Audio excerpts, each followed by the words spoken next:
তারপর শীতের সকালবেলা এই যে ঠান্ডা ঠান্ডা কুয়াশার মধ্যে বাইক চালানো যে কী পরিমাণ কঠিন, বাইক চালানো এবং বাইকে বসে থাকা দুইটাই কঠিন বিষয়। এত ঠান্ডা বাতাস আর এত শীত লাগতেছিল বলার বাইরে। বেরিয়েছিলাম মূলত নাস্তা করার উদ্দেশ্যে, কিন্তু বাইরে এত কুয়াশা ছিল আর এত বাতাস ছিল, মানে ঠান্ডায় জমে যাচ্ছিলাম পুরো। সাউথ চট্টগ্রামের দিকে মোটামুটি সব ধরনের রেস্টুরেন্টগুলি এই পাশটা আমার দেখা হয়ে গেছে বা খাওয়া হয়ে গেছে। তত বেটার মনে হয় নাই কোনোটাই। কিন্তু এই রেস্টুরেন্টটাতে, এটা হচ্ছে একদম টানেলের রাস্তাটায় প্রবেশ করতে একদম সামনেই, এখানে আরও 2-3টা রেস্টুরেন্ট আছে, কিন্তু এটাই আমার কাছে বেস্ট মনে হয়। ওদের খাবারগুলি অনেক ভালো, প্রাইসটা অনেক রিজনেবল, খাওয়া যায়। তো আমরা অর্ডার করে ফেললাম হচ্ছে তেল ছাড়া পরোটা, আর হচ্ছে একটা সবজি নিয়েছিলাম, সাথে হচ্ছে একটা খাসির মাংস। আপনার ভাই বললো যে একটু খাসির মাংস খাবে, তো আচ্ছা ঠিক আছে, খাসির মাংস নিল। ওদের ইন্টেরিয়র ডিজাইনগুলো আমার কাছে খুব ভাল লাগে সবসময়। আমি যখন যাই চারপাশে শুধু তাকাই, দেখতে অনেক সুন্দর। আচ্ছা, আপনার ভাই তারপর ওই যে খাসির মাংসটা ছিঁড়া ট্রাই করতেছিল, বাট এটা ওর কাছে অনেক শক্ত মনে হচ্ছিল, তার জন্য বারবার উল্টে পাল্টে দেখতেছিল। পরে বলতেছিল যে এখান থেকে খেও না, একটু দেখি এটা চেঞ্জ করে আনা যায় কি না। ওদের বিহেভিয়ার এতই ভালো যে বলার সাথে সাথেই ওরা এটা চেঞ্জ করে দিয়েছিল।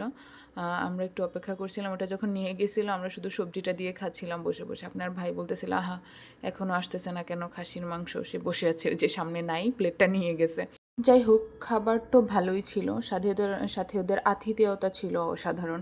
আমি এই যে সোফাটা দেখতে পাচ্ছেন আমার পাশটাতে আমি বসতে পারতেছিলাম না, তো আমার পাশেই একজন রুটি মেকার আছে, আমি শেষে দেখাবো।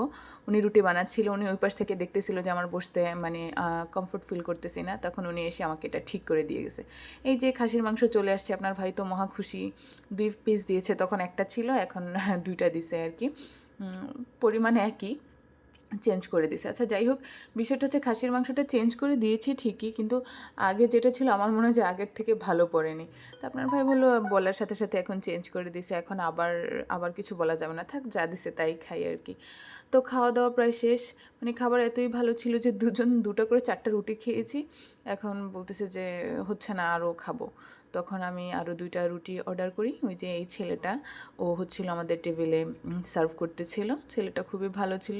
বলার সাথে সাথে ওই যে রুটি নিয়ে আসতেছে। আর সবচেয়ে মজার বিষয় হচ্ছে ওরা এই যে আমি অর্ডার করার পরে ওরা হচ্ছে রুটিটা বানিয়ে দিছে গরম গরম, মানে পুরানো না আর কি।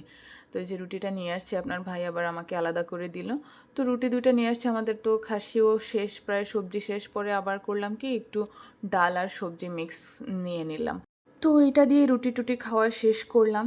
এখন শীতের সকাল, দুজন তো কাঁপতে কাঁপতে বাইকে করে এসেছি, একটা চা না খেলে তো হয় না। দেখুন চা থেকে কি দারুণ ধোঁয়া উঠতেছে, গরম গরম চা। চাটা এক কথায় অসাধারণ ছিল, যারা আমার মতো একটু মিষ্টি কম খেতে পছন্দ করেন তাদের জন্য বেটার। গরুর দুধের চা ছিল, ফ্লেভারটা জাস্ট ওয়াও, আর চিনিটা একটু কম ওরা দিয়েছে। আচ্ছা, ওই যে বলেছিলাম ওই ভাইটাকে দেখাবো, এই যে উনি হচ্ছে রুটি মেকার ভাই আর কি। উনি আমি যখন বসতে পারতেছিলাম না দেখেছিল, উনি আমাকে হেল্প করেছিল এসে। আর এটা ছিল আমাদের বিল, দুজন পেট পুড়ে খেয়েও 380 টাকা হয়েছে মাত্র।